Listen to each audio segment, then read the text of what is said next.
We are about to embark on an immersive journey through the corridors of our minds. Stand by as we prepare for departure.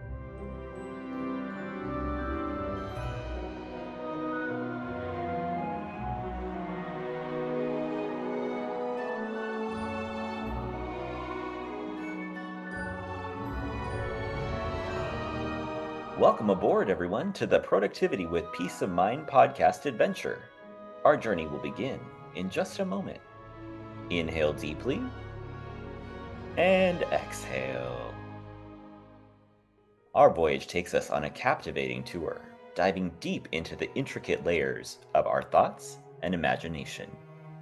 Brace yourselves for the complexities of our evolution. For a safe and enjoyable journey, stay seated. Secure your helmet and protective goggles, and keep hands, feet, and legs inside while the ride is moving. Now relax and enjoy.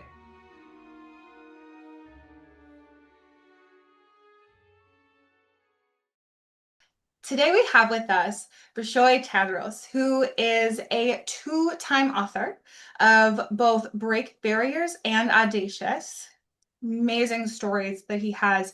The host of the Mile 40 podcast, which I was lucky enough to be a guest on, and it focuses on resilience, growth, meaningful goals, and going after what matters most to us in life, which is exactly what we love here on Productivity with Peace of Mind. So, Bishoy, we're so excited to have you here. Welcome. Thank you, Lindsay. Thank you for having me. I'm excited to chat today. Absolutely. So, the Mile 40 thing, it's such a cool concept, like both for my marketing brain and just in life and stories. And we talk about like how everyone has that moment. Will you start by just telling us what exactly, from your words, the Mile 40 moment is? Yeah, What does that mean? absolutely.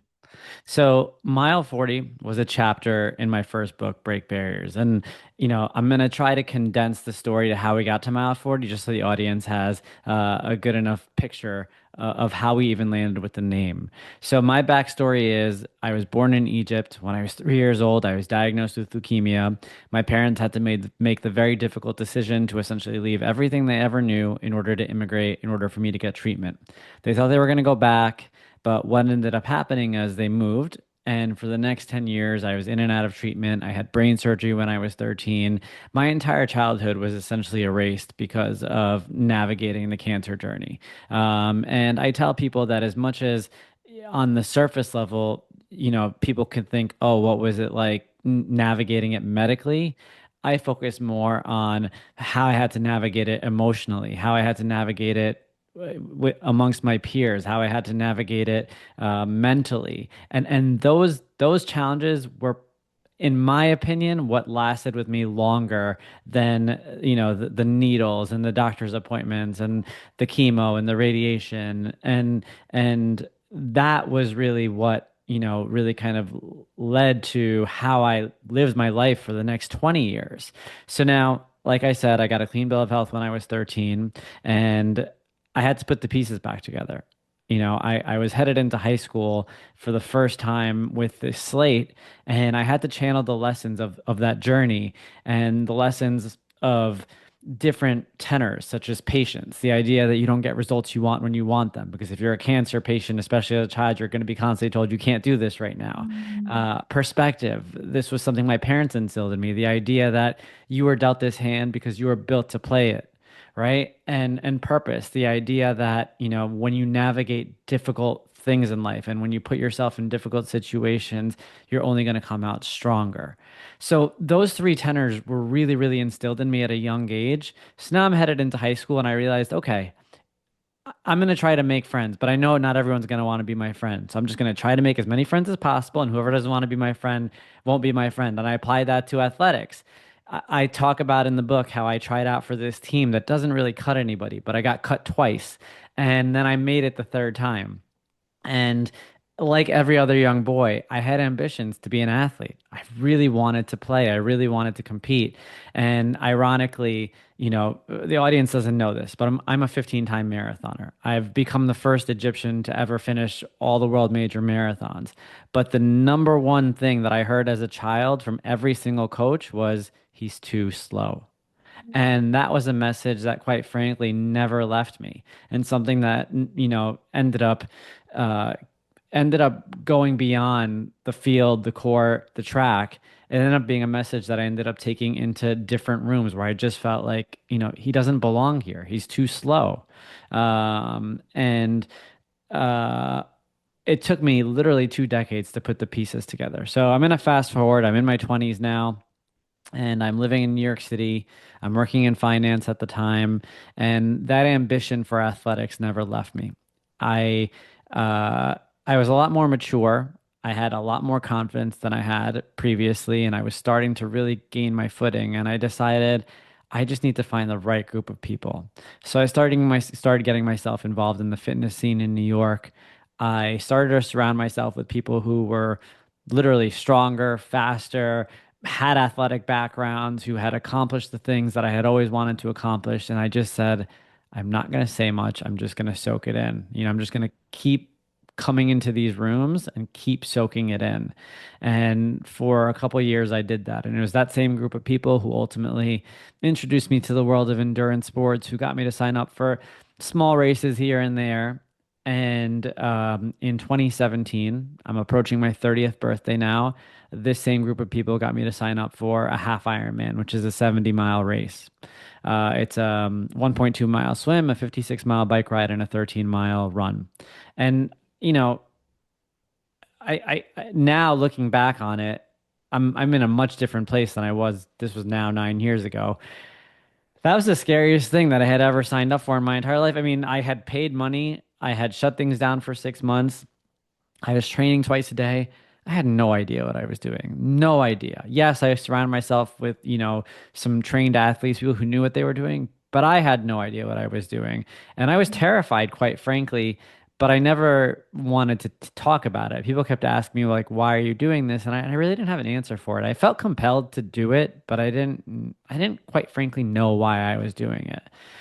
So fast forward to the race. It was June, and it was 93 degrees outside that day.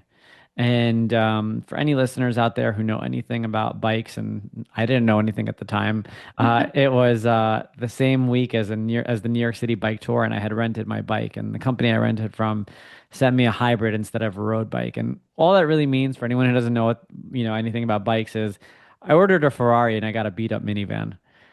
And yeah, so it's 93 degrees outside. I get out of the swim and then I transition to the bike and I'm pedaling away in the heat and everyone is flying past me. Everybody. And my entire life, like I'd mentioned earlier, I had battled this narrative of you don't belong here. You don't belong on this track. You don't belong on this field. You don't belong on this court. And for 10, 15 miles, I was able to kind of push past that. But at mile 40, or right around mile 40, I completely broke down and there was salt all over my skin. I was completely dehydrated. I was alone in the middle of nowhere, Maryland. And it was an incredibly dark yet profound moment for me because up until that point in my life, I never had to channel my childhood. I had to channel lessons from my childhood, but I never had to go back into that fight or flight moment where I literally had to think about that boy and think about what he went through and the difficulties that he had to navigate, and then apply those difficulties to get past a real life scenario. And this was a make or break moment for me because I was 40 miles into this 70-mile race. I'm battling the demons of my childhood.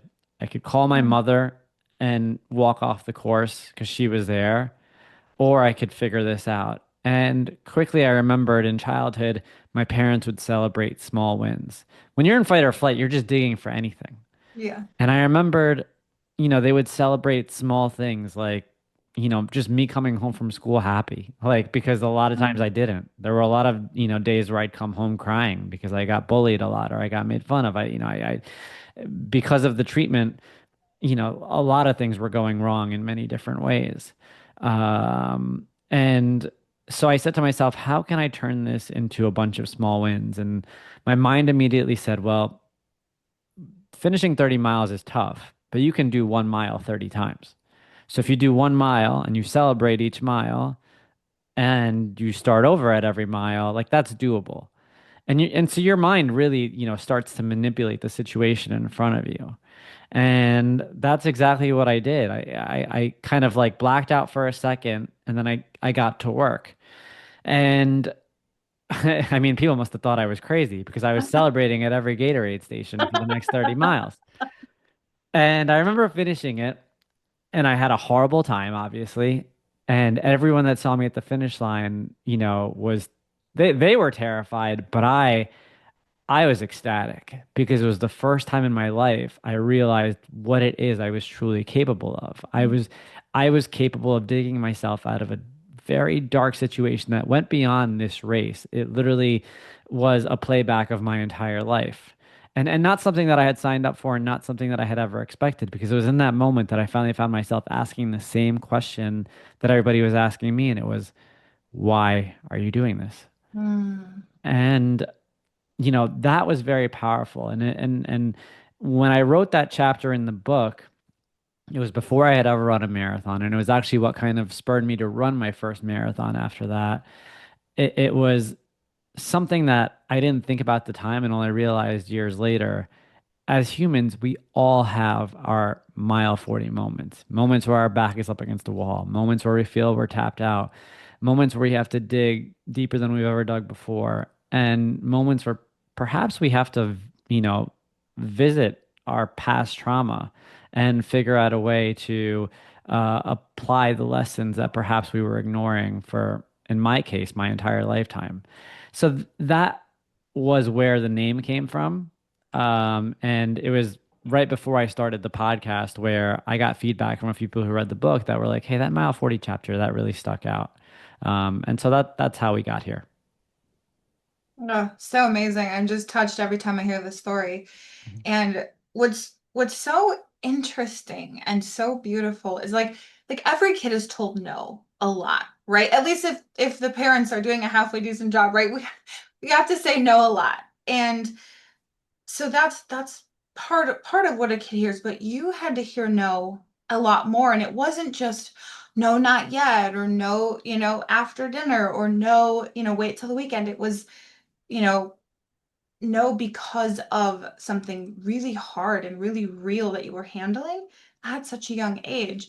And that's gotta be so hard as a young kid. But instead of staying in that place of, not just hearing no, but also being told you're too slow, you're not good enough, you'll never make it, you'll never be the thing you want to be, you took that and turned it into that resilience that you now like show and just, you just breathe it, live and breathe it, and now teach others all the way to today into your adulthood. Like you completely transform that, and that's just so beautiful to see.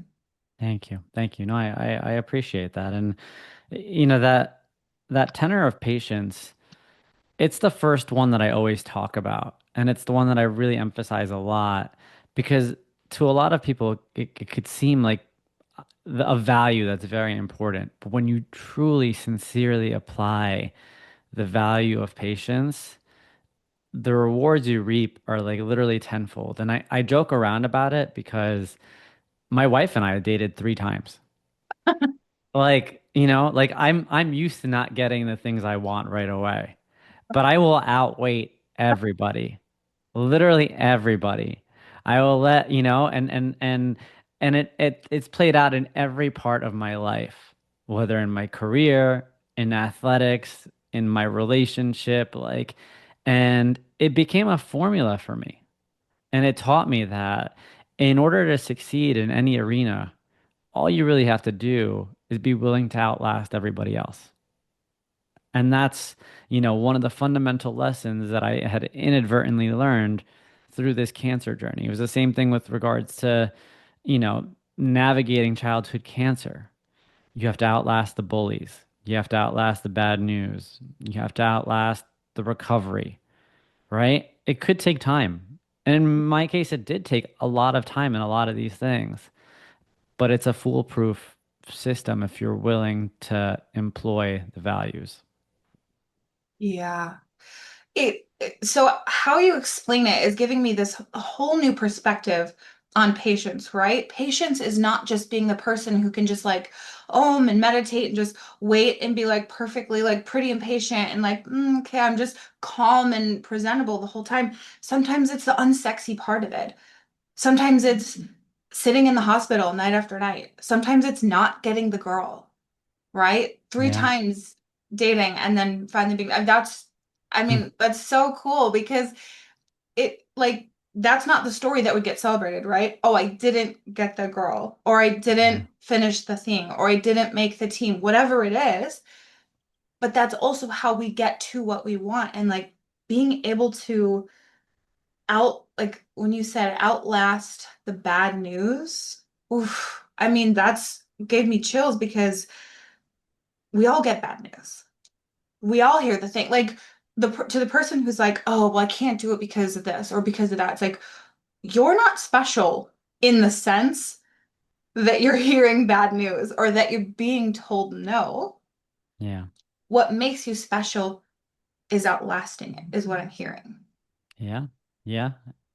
You're right. We all have moments of adversity, and one thing that I've realized even through Mile 40, right? Mile 40 has been around for 4 years now, interviewing people of all walks of life, all backgrounds, all, different situations from poor to wealthy. It doesn't matter. Like, and I think it's important you don't undermine the fact that even people born into, you know, positive situations financially, they Mm-hmm. have a lot of adversity that you Yep. just don't see, that you just don't know, that you may not be able to relate to. Yep. And the one thing that I do feel strongly about is the fact that it's in how you respond to that adversity. It's in how patient you are around that response, right? Especially in a world of immediate gratification. If you're willing to take a step back. And one important element of that, and you kind of alluded to it earlier, is you got to be comfortable being alone. Like you've got to be comfortable with yourself, Yeah. You've got to be comfortable just being able to sit with your thoughts, being able to sit with your mind, being able to process things on your own and not necessarily look for outside validation, because at the end of the day, your mind is your strongest foundation, right? You have to see it. You have to see the result that you want. And in many instances, I saw it long before it ever happened. I mean, again, going back to my wife, I saw it many years before it came to fruition with regards to I had no literary background. Like it's I don't want the audience to get it wrong. Like I knew how to write a book. I Googled how to write a book. But I saw the story being told years before it was told. And even now similarly with regards to athletics, like I had every reason to believe it was never going to happen for me. But once I started putting the pieces together, I started to visualize what the potential was. And I think that's a big part of it too, is yes, you have to learn to sit with yourself, but you also have to be able to build that momentum within your mind. You have to believe. And that's a big part of it. Right. And that momentum in your mind, I think, is one of the hardest pieces because it's so easy to stop, give Yeah. up, quit, do something else, right? Don't get the girl you wanted, grab another girl. There's a bunch out there, right? Yeah. If you don't get the team you want, do a different sport, do a different activity. Like you can just be like, oh, forget it, whatever, I'll just quit. But when you hold on, you automatically become 10 times better than everybody else who's not willing to hold on.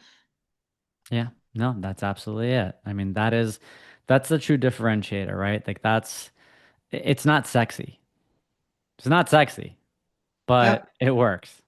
Yeah, right. It is at the end once you hold out and you're like, oh, I got the thing. And then you're like, but really, it's just because I was like willing to fail more than you were. Yeah, exactly.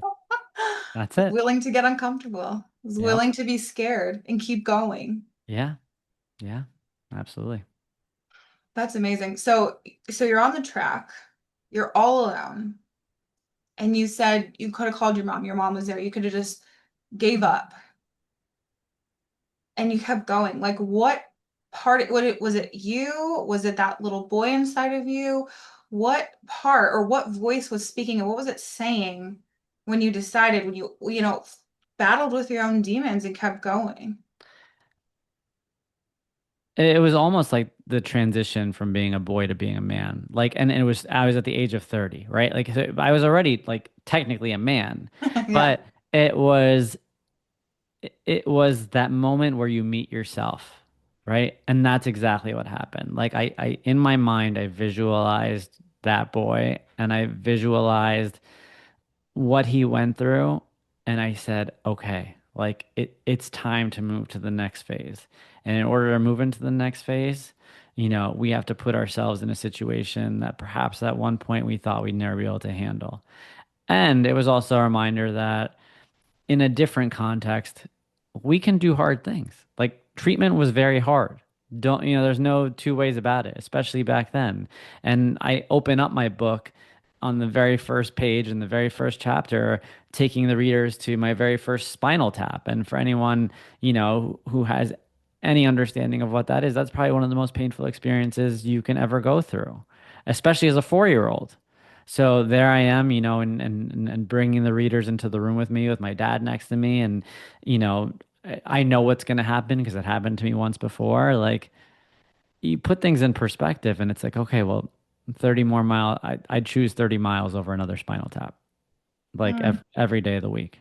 So, um, that perspective helps, but you're inclined after going through something like that, whatever your traumatic experience may be. For me in childhood, it was that cancer journey.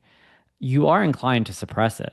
And for sure, I was inclined to suppress it, because you want to move on. You want to forget about it. It was dark. It was eerie. It haunted you. Like you don't want to keep thinking about it. But you're never gonna be able to move on unless you're willing to face your past. And again, this wasn't intentional. I didn't know why I signed up for the race, but now I look back on it and I'm very grateful that it happened because it forced me to meet myself. Ugh, it's beautiful. It's almost like my brain works in visuals, and it's almost like that decision to step off the track, to call a mom, to quit, to give up would have almost been taking that little boy, putting him back in that deep, dark box inside and being like, no, you're not worth facing this with, right? And enforcing that message of you're not good enough, you're not going to make it. Whereas deciding to keep going, deciding to continue on was actually letting that little boy out. Actually, I like picture him like standing next to you, like holding Yeah. hands and like finishing the race together. And I was like as you were talking, that's what I was seeing. I was like, that's so Yeah, and essentially being like, okay, I'm going to leave you at this finish line now, and I'm going to go out into the real world, and I'm going ugh, to take everything that you taught me from here, but you're going to stay here now. Like, thank you. Thank you for everything you've given me. Thank you for uh, everything that you've taught me. This is what I needed from you, this final push. Now let me take this into the world. And quite literally after that was when I finally, for the very first time publicly, shared my story that I had been hiding for 30 years. The majority of people around me didn't even know I had navigated it outside of my immediate family.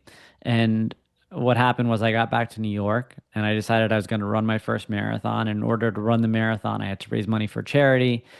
So I decided to raise money for the Leukemia and Lymphoma Society. It was the first time I publicly shared my story, and that's when things took on a life of its own because I had anticipated no one was going to donate. I thought I was going to pay it all myself. But we ended up raising a lot of money, well over 100 grand, and getting a lot of publicity for it. And that's when I realized, you know, the narrative matters. Like it matters, not necessarily the details of the diagnosis and all that, but it was the lessons. Like I called it, the comeback is always greater than the setback. That was the mhm. name of that was the name of the message that I was putting out there. And I really just wanted people to understand that at the end of the day, if you focus on the outcome, if you focus on the lessons from whatever difficult moments you faced, there's a lot of beauty on the other side. And that was the spark. It was once I crossed that finish line, that was the spark. It was like, okay, we're gonna put ourselves out there. We're gonna be vulnerable. what's the worst that can happen? Yeah. Amazing. Well, and like the finishing of that, the completion of that, the race, the goal, the thing, the accomplishment, whatever it is, that finishing what you started means something bigger, right, than just the Yeah. goal. Like I teach this in my goals group. Every goal, every milestone, everything we achieve is not about the goal itself. Because in reality, that part doesn't actually matter at all. What Mhm. matters is who are we becoming? Who Yeah. are we leaning into in that process? And what's so amazing is you were able to so clearly identify that, meet yourself with it, and then move forward. So for anyone who finds themselves, maybe they've already had their big mile 40 moment, but maybe they haven't. And if they're listening and they are either maybe they're in it right now and they're trying to decide, they're going back and forth, right? They're coming to terms with something. How can we discern when we're at that moment, and that moment might actually mean something way bigger than we even realize? It's not just Yeah. a race, it's not just a goal, it's XYZ. So I'm going to give you some quick math here. And this is something that I've learned several years after starting this whole thing, right? And I'll go back to the marathons. 15 marathons means 15 finish lines, right? And if you take on average, you train 3 to 4 months for every marathon. So that means, let's call it 4 times 15 is 60. So that's 5 years, 60 divided by 12, right? So 5 years training for 15 finish lines. And those finish lines Mm. are literally a matter of seconds. So you spend 5 years training for 15 seconds. And it didn't, I didn't realize this until very recently. Like it didn't make sense. But when you think about the accumulation of value you gain in your own life over those 5 years, you realize how those finish lines are relatively very minuscule in Yeah. the overall process, right?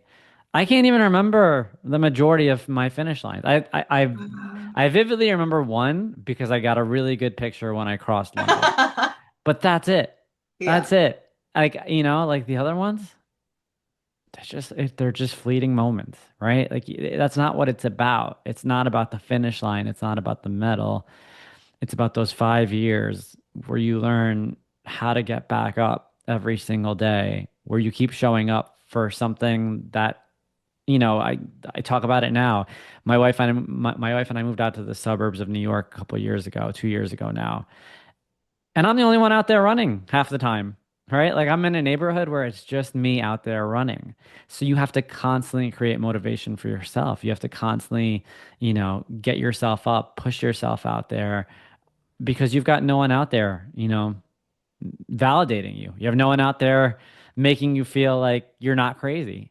And, running is just one example. Whatever your craft is, there's something to be said about continuing to show up, day after day. Right. Well, and it sounds like the difference between resilience and endurance, right? Resilience is you overcame the thing and became stronger because of it, but endurance is like, okay, I didn't just overcome that first mile 40. I keep choosing it every day, again Yeah. and again, and I'm choosing me. I'm choosing myself. I'm choosing, my family, my future, whatever it is that you're working towards and leaning into and living for. Yeah. And to kind of piggyback off that, it's a muscle. Like you're not born. Yeah. That's the other thing is like, and I think Yeah. I got to be really clear about it with people. You're not born with it. You're not born resilient. Yeah. You just aren't. You have to constantly work it out. Like you're not gonna just put on muscle without going to the gym. And it's the same idea with regards to resilience and building out endurance. You're not going to be able to endure unless you constantly put yourself in situations where you have to get back up. So I love the stories, right? Like you have a story, I have a story. A lot of us have stories where we keep going, we pick back up, we continue on. But sadly, there's a lot of people who also don't keep going, right? They actually stop. They actually give up. They drop the baton. They do call mom. They do step off the track. Why do you think that happens so often for people? That's a good question. Um, I see it a lot too. I see it a lot. And I think it's a matter of being able to take small steps, right? Like being able, again, I'm going to use the example of working out.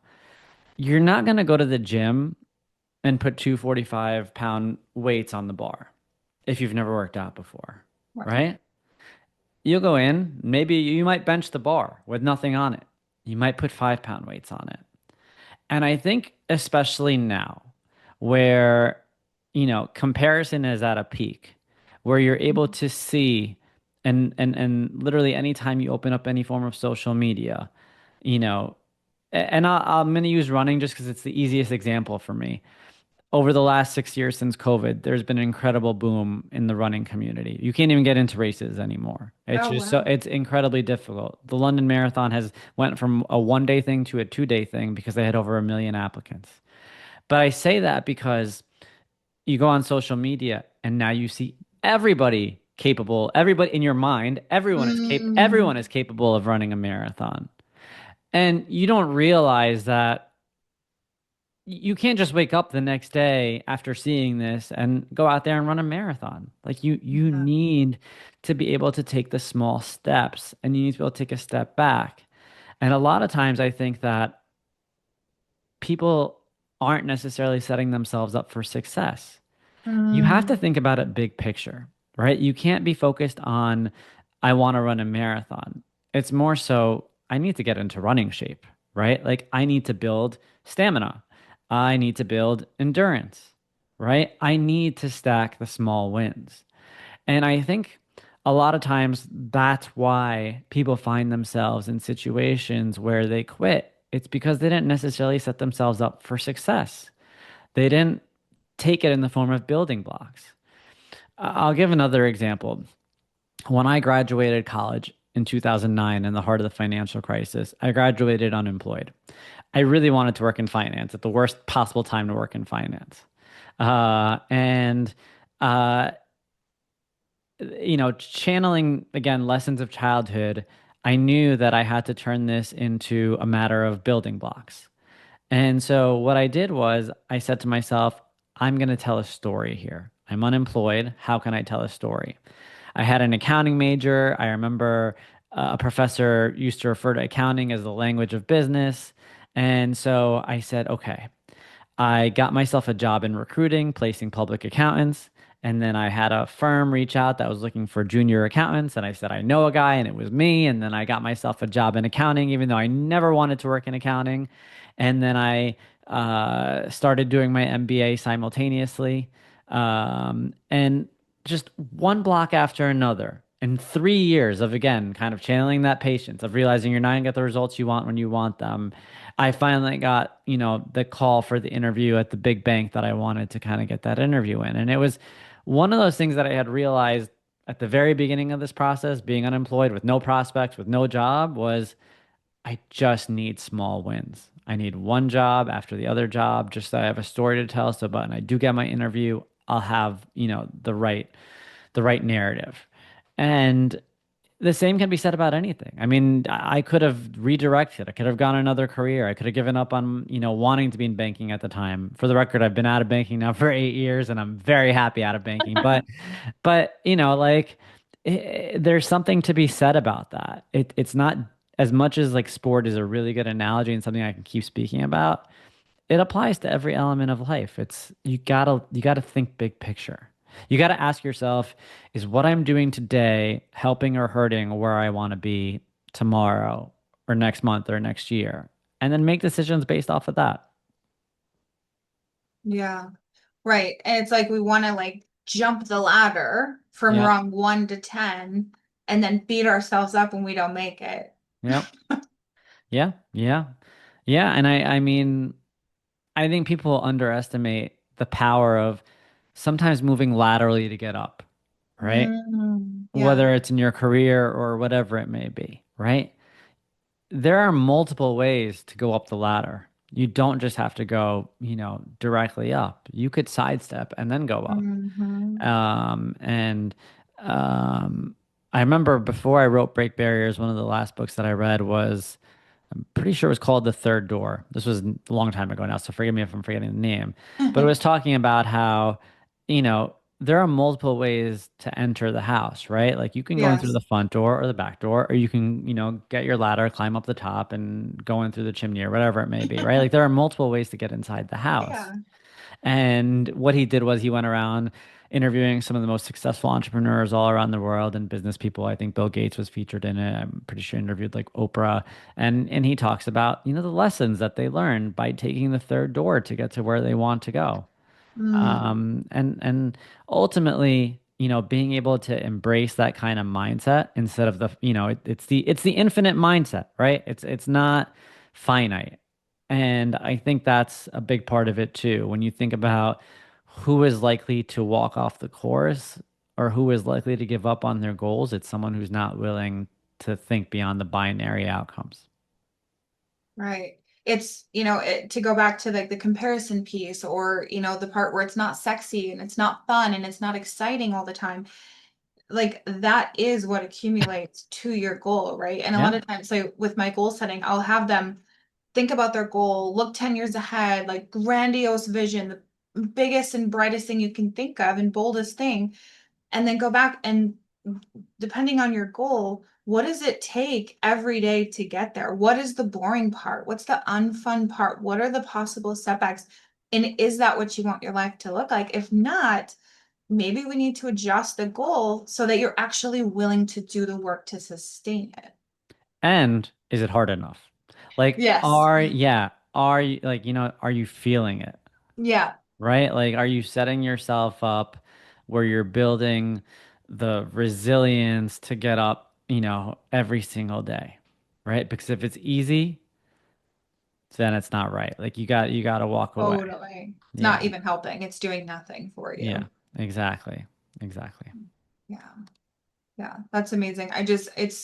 I love the way that your story just show like you said, like the running and the marathons, it's such a good analogy because it makes so much sense, but just that ability to, keep going, like yes, push yourself, but not beyond the point where you break and just give up, right? Like it's just enough. It's like it's kind of nuance, as you're talking about it, it sounds like it's just like that right amount to where it's not so hard that you're giving up because you're looking at it thinking, yeah, there's no way I can do this. But it's also not so easy that you're just like, oh, just do it. But then you wake up and you find out you're actually in a rocking chair, just rocking back and forth. And then when you stand up, you didn't move at all. You're in the same spot. Yeah. Exactly. Exactly. So how do we put that into practice, Bishoy? Like, what do we start doing? What do we like need to think about, add to our routines, add to our life? What can we actually tangibly do and take action on to start building that endurance for ourselves, whatever we're in the middle of, whether we've already passed the mile 40, whether we're in the middle of one, or whether one's coming. It's a loaded question. There are many ways to go about it, but I think the most important thing you have to do is you have to put yourself in a position for a mile 40 moment. Because if you've been Hmm. coasting this entire time and you're not putting yourself in a position to meet yourself, right? You're never going to get there. I didn't do this on purpose. I didn't sign up for that race so I could have this beautiful mile 40 moment. And so that way, 10 years later, you and I could be speaking. I promise everybody, I really had no intention of it at the time. I was just some dumb kid who signed up for a race, who didn't know what he was doing, who just wanted to survive at the end of the day. And, I was chasing a childhood dream of being an athlete after many years of being told that I can't be an athlete. And honestly, I didn't even know what this was going to mean for me at the end of the day. But one thing it did teach me was you have to put yourself in difficult situations. You have to challenge yourself. You have to put yourself in situations where you might fail, where you might fall, where you might have to dig deep and dig deeper than you've ever dug before, right? Sometimes that means speaking up in that meeting where you feel like you shouldn't have a voice. Sometimes it means signing up for that class that you're scared to take because you're worried people are going to, look at you funny. A good example is just the other day, I was invited to a golf outing, and I am the worst golf player ever. Like I literally, as soon as I finished my career in banking 9 years ago or 8 years ago, I literally sold my golf clubs because I wanted nothing to do with them because I hated golf. I was not good at, I just didn't have time to play and to get the reps in. And so I got invited to this golf outing a couple days ago, and I knew the person who was hosting it, and I was like, Nick, listen, let me just come to the dinner. Like I don't really care about, coming to the outing. I was like, I'm a really bad golfer, and I don't want to slow the guys down. And he's like, I'm not letting you out of this one. He goes, you're coming to the outing. He's like, I need you out there. And he put me in there, of course, with four other guys. They're all good golfers. And I had two choices, right? Like I could either like show them how insecure I was about my golfing, or I could just show up, make light of it, have a good time, and get through the day. And I chose the latter because a previous version of me would have probably, been very insecure about being out there on the course. And, I tried explaining this to my wife about what it's like being the one guy that doesn't golf with everybody else out there. It's a very difficult situation to find yourself in, but it's one of those things that, again, on the back of everything I've went through over the last couple of years, I've learned just put yourself in that hard. That was an example of a hard social situation. Put yourself in that situation because you realize if you're authentic about it, if you own it, you know, um, if you show up as your best self, you'll come out of it learning something, right? And you'll learn that people are gonna forget the next. No one's talking about my golf game today. Like no one, no one is talking to their wife or girlfriend about, hey, there was this guy in our foursome yesterday, and he was horrible. Like people have other things going on. So, um, yeah, like put yourself in those situations. Sorry, I got a little sidetracked there, but yeah. No, I love it because, and I think how you said it was take it lightly, right? You like go out Yeah. there, put yourself out there, take it lightly. I think that's so understated because when you're doing a hard thing, when you get yourself at the table you haven't quite earned your seat at yet, when you show up in a room, you're not quite yet qualified to be in, you're like stretching and pushing and right, like pulling yourself out of that comfort zone all the time, we tend to take ourselves a little bit too serious. Yeah. And like you said, no one's talking about the golf game. No one's going to talk about what you wore to that meeting. No one's Yeah. going to talk about what you wore in the boardroom, right?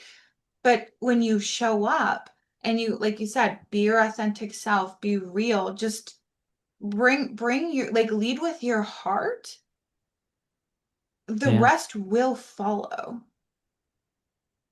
Yeah. Yeah. I mean, it's the only way. I mean, again, it may not be intuitive, and it's a lot easier to lean into fear. It's a lot easier to lean into insecurity because that's what your mind is saying, and why not believe your mind? But if you're willing um, to warm up to the idea of embracing discomfort, there's so much good on the other side. Totally. Well, and I love that you're still practicing it, right? Because we have our big moments, we have our big breakthroughs, but it doesn't stop. No. You didn't want to go golfing. Immediately your brain was like, nope, I'm good. I hung those up. I'm Yeah. I'm out. I'll see you at dinner, right? I'll be there for the Yeah. food, Yeah. right? But then he challenged you and you stepped up to that challenge. So it's so cool because even then, even looking at that, you could be like, oh, that's just your preference or that's just a boundary or whatever. But you stretched yourself Yeah. and went forward anyway, which is so cool because it shows up in the small ways. It's something, like I said earlier, like we continue to choose day after day. There's the big moments and then there's the little moments that build that endurance part of it. Yeah, and I mean, another good example. I have a 4-year-old and a 2-year-old, and my 4-year-old, we've been taking her out to this one park this summer where she saw the monkey bars and she wanted to play on the monkey bars. And, the joke I make was that never in my childhood did I actually know how to, do the monkey bars. I would just, with everything going on, I never built up the strength. And I see her week after week getting out there and she falls, but she gets back up and she's excited every time she Mhm. falls. And she doesn't even think twice about getting back up on the monkey bars. And as her dad, that makes me really proud. And it's the same thing with her now riding a tricycle. She'll fall, but she'll get right. She'll literally dust up and get right back up.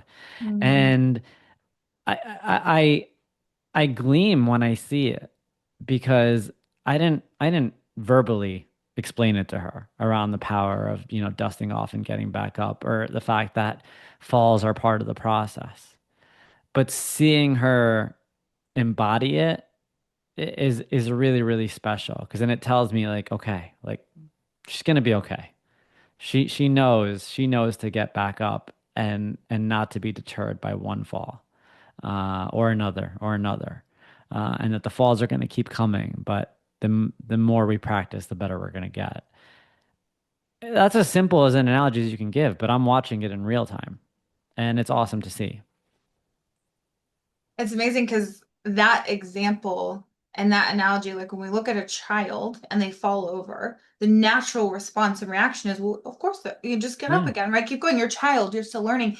And yet, for some reason, when we become, teenagers, young adults, and we fall, we're like, oh, maybe I we're more shouldn't worried. do this. Yeah, as adults, we're more worried about what are they going to think of us on the golf course, right? Where Yeah. as kids, it's like, oh, I just took a horrible fall, but I'm going to get right back up. Yeah. We're like, we all fall. Yeah, Yeah. exactly.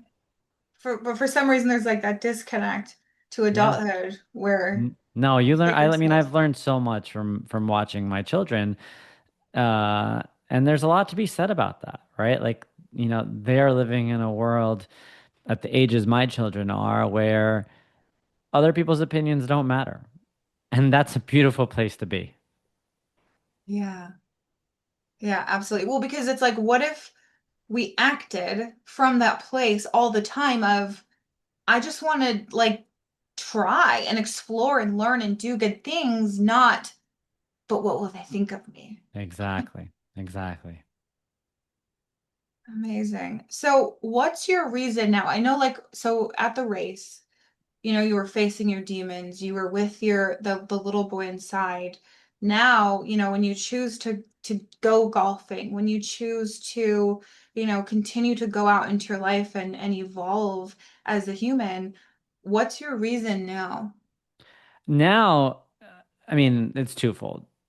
My kids for sure, right? Like now, like every decision I make in the back of my mind, there's always this, reminder that kids do as you do, not as you say, right? Hmm. So do the thing that you want your kids to see because that's what's most important for me right now. And of course, my kids are my top priority. But as a parent, you still can't forget about yourself, right? You can't still forget about your own growth as a human, as an individual, right? Like even in the element of a relationship, right? Like you have to take care of yourself first before you take care of other people. Showing up for your spouse, showing up for your partner, right? Like you can't forget the importance of these practices because if you don't show up as your best self, for yourself, you're not able to show up as your best self for the people who count on you. And so that's why, ultimately I continue to lean in, right? It's kind of like the analogy of the finish line. There is no finish line. There is none. When it comes to life, I mean, I guess maybe there is a literal finish line, but so long as you're alive, there's always room for progress. There's always room for growth. There's always an ability to be better tomorrow than you are today. And so you should be doing everything in your power to bridge the gap. And so that's kind of how I think that's the way my mind works. That's, how I approach life now. Um, and parenting plays a big part of that because you start to realize like how precious like small moments are and how fleeting time is. So that plays a part of it too. Yeah. That's beautiful. I love the idea that you're never really crossing that finish line in life. Like it's not over till it's over, right? And I Yeah. remember years ago I was sitting in, I think it was like a coffee shop or a little cafe or something in Atlanta, Georgia, and it just hit me so strongly that I can never fail, like truly fail, if I choose for myself to never give up. If I never give up on me, right? Yeah. Then you haven't failed because you can always just get up, get back on that track, wave to mom, don't call her to save you, and keep running. Yeah. No, that's spot on. That's spot on. You don't realize how much is really in your control until you're willing to, you know, take the wheel and really, again, focus on building that momentum brick by brick. It's not going to happen overnight in most cases, and that's okay. But back to what we said at the very beginning, so long as you're willing to outlast everybody else, it doesn't really matter how long it takes. Absolutely. Well, this has been so enlightening, and I feel like I've had like goosebumps 50% of this conversation.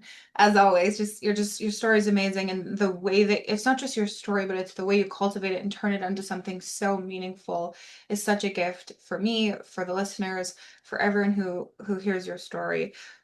For that person listening who has heard everything you've said and they're like, okay, for sure, I get it, got it. I'm gonna work on this. I'm gonna work on my endurance. I'm gonna work on continuing forward. What is the one thing, if they're wondering, but where do I start? What is the one thing that you want them to, what is the one thing that you want them to remember or think about or consider or go do after listening to this episode so they can make it real and start to create real change in their life? Yeah. Well, I'm going to answer the question, not answering the question, but I think that first and foremost, the answer to this is going to be different for everybody. But the most important thing you really have to do is meet yourself. Like, I Mhm. think that's so fundamentally important.